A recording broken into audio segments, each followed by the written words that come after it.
ये वाहिद केस है पूरी दुनिया के अंदर जहाँ कोई कातिल, कोई दहशतगर्द, बड़े से बड़ा कोई मुजरिम भी हो तो उसको भी बोलने का हक दिया जाता है।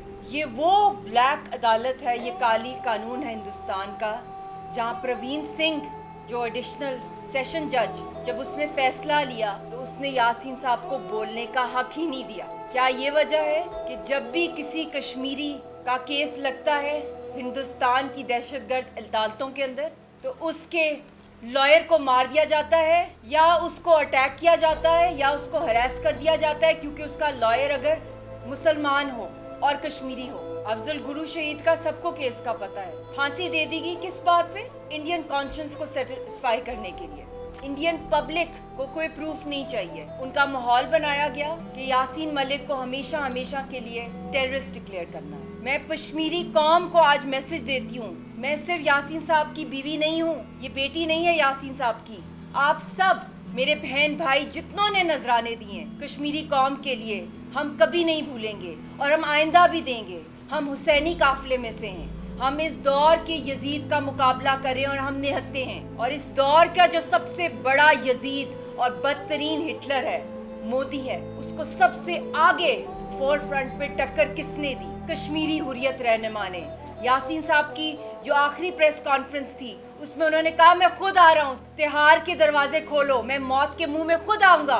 दुनिया में कहीं सुना है इतनी बहादुरी? आज तो जितना भी हम लोग गम में हो, मगर मेरा दिल, मेरा रूह, मैं फख्र से कह सकती हूँ कि मैंने इस सदी में इससे ज्यादा बहादुर शख्स को नहीं देखा। शहादत हमारी पूरी कौम देना चाहती है। इस वक्त सारी जो कौम बैठी हुई है कश्मीरियों की सड़कों के ऊपर चीखे मारे, बुरहान वानी के बाद जिस तरह का इंतफादा वहाँ शुरू हो गया है, अब ये ख़त्म नहीं होने वाला। जो मर्जी कर लो, मैं क्या, मेरी बेटी, हम सब कुर्बान है इस कॉज के ऊपर। और मैं दुनिया की हर अदालत में अपना ये केस लेके जाऊंगी, चैलेंज करेंगे। हम यहाँ पे उसके वारिस मर नहीं गए, हम जिंदा हैं और इस तहरीक को इंशाल्लाह ताला खून से रंगिया शहीदों की तहरीक है।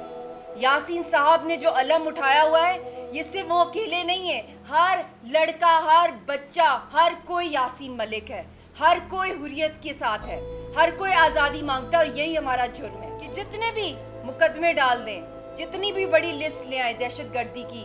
कभी आपने सुना है कि एक ही जिंदगी के अंदर 2 लाइफ इम्प्रिजनमेंट? भाई हम तो हिंदू नहीं है ना, हम जन्मों में नहीं बिलीव करते, हम तो मुसलमान हैं, हम तो शहादत में बिलीव करते हैं। तुम 100 दफ़ा भी फांसी दो, तुम 100 दफ़ा भी लाइफ इम्प्रिजनमेंट करो, मगर हम लोग जो हैं हमने शहीद ही होना है। कश्मीरी कौम ने, हमें मौत से डर ही नहीं है। तुम लाख बॉम्ब स्क्वाड्स रख दो मायसूमा में, श्रीनगर में, हमारे घर के बाहर, आसमानों के ऊपर ड्रोन्स रख लो, जो मर्जी कर लो।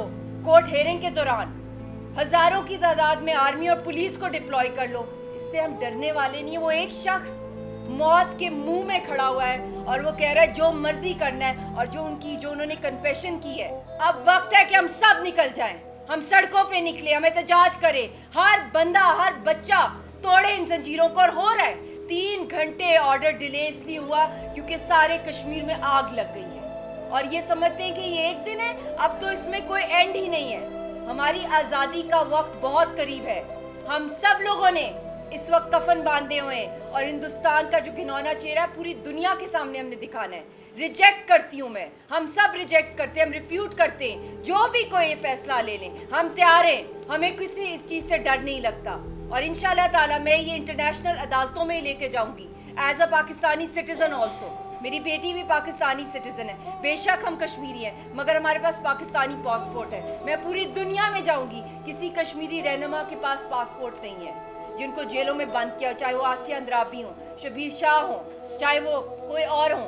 सईद अली गिलानी साहब की कब्र के ऊपर भी इन्होंने सब जेल बनाई हुई है, वहाँ पे अशरफ सराई साहब को भी जहर दे दिया गया है। मैं दुनिया से पूछना चाहती हूँ जितने भी कॉवेनेंट्स हैं on the rights of prisoners, free access to counsel, क्या वजह है कि उनको नहीं दी गई? क्या वजह है कि उनके लॉयर को, राजा तोफैल साहब को, अचानक मिस्टीरियसली ब्रेन हैमरेज हो गया? मकबूल भट्ट शहीद से लेकर अब तक, अफजल गुरु के बाद से लेकर यासीन साहब को जो फांसी की घाट पे चढ़ा रहे हैं, उनका आपने मोराल खुद ही देख लिया है। उनको देख के हम सब शर्मिंदा हो जाते हैं कि एक आंसू भी ना निकले किसी की आंख से। जिस खूबसूरती, जिस बहादुरी, जिस दिलेरी के साथ दुनिया में मैंने नहीं ऐसा देखा। जिस तरह उन्होंने आंखों में आंखें डाल के कहा है कि मैं जिंदगी की भीख नहीं मांगूंगा। ये इतनी बड़ी बात कह दी है उन्होंने कि उनके सामने सारा जुडिशियल सिस्टम हिंदुस्तान का गिर गया है, कोलैप्स हो गया है। जो मर्जी वो अब कर लें। एक इंसान को अपनी बेगुनाही का सबूत पेश करने का हक ही नहीं दिया, तो यासीन साहब ने कह दिया कि जो मर्जी फैसला कर लो। मैं पुरअमन हुर्रियत का लीडर हूँ, इंटरनेशनल कवानीन को मैं फॉलो करता हूँ, मैं सियासी तहरीक चला रहा हूँ जिस तरह गांधी ने चलाई, जिस तरह नेल्सन मंडेला ने चलाई, जिस तरह भगत सिंह ने, जिस तरह कायदे आजम ने। यही कसूर है मेरा, तो जो मर्जी करना है मेरे साथ कर लो। अफजल गुरु शहीद को जब फांसी दी गई, जिस तरीके से उनका मीडिया ट्रायल हुआ, उससे पहले 1 लाख से जायद कश्मीरियों को हिंदुस्तान की बुलेट से मारा गया।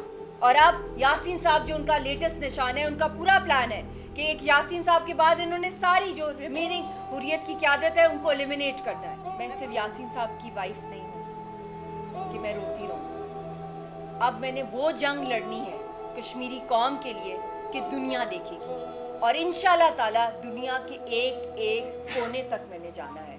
मुझे कोई परवाह नहीं है मेरे साथ क्या हो, मेरी बेटी के साथ क्या हो, मेरे ख़ानदान के साथ जो थ्रेट्स हमें मिलती हैं, हमें कोई परवाह नहीं है। यासीन साहब का और कश्मीरी कौम के साथ मेरा ये वादा है कि इंशाल्लाह ताला दुनिया की ईवानों से हमने ये गूंजेगी बात कि कश्मीरियों को आज़ादी दी।